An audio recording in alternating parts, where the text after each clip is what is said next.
bintang yang menuntun, dan perjalanan rahasia langit ketujuh. Berdasarkan tafsir surat An-Najm, di sebuah perkemahan di padang pasir yang gelap gulita, seorang pemuda bernama Qasim duduk sendirian memandang bintang-bintang yang bertaburan. Ia adalah seorang pencari kebenaran yang gelisah.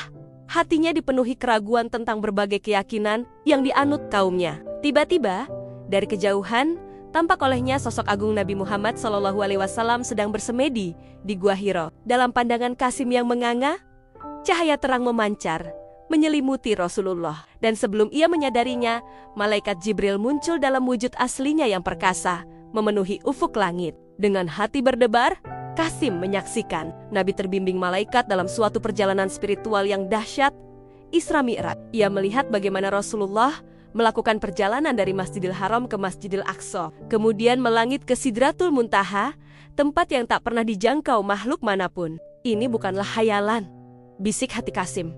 Sungguh, apa yang dilihatnya tidak menyimpang dari kebenaran. Keesokan harinya, Qasim mendatangi Rasulullah yang sedang mengabarkan pengalaman spiritualnya kepada kaum Quraisy. Banyak yang mentertawakannya. Bahkan Abu Jahal dengan sombong menantang.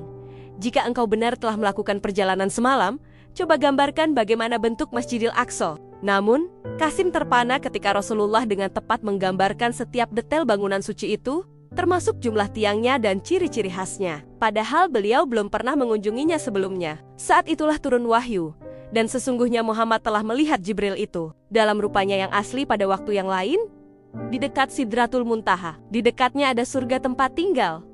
Ketika Sidratul Muntaha diliputi oleh sesuatu yang meliputinya, penglihatannya Muhammad tidak berpaling dari yang dilihatnya itu dan tidak pula melampauinya. US An-Najm 13-17. Qasim pun tersungkur bersujud, menyatakan keislamannya dengan penuh keyakinan. Ia menyadari bahwa ini adalah kebenaran sejati, bukan sihir atau hayalan. Sejak hari itu, Qasim menjadi penyambung lidah dakwah, menceritakan apa yang disaksikannya kepada setiap orang yang mau mendengar. Qasim wafat sebagai syahid dalam Perang Badar, tetapi kesaksiannya tentang kebenaran Isra Mi'raj terus hidup dan menginspirasi generasi-generasi setelahnya.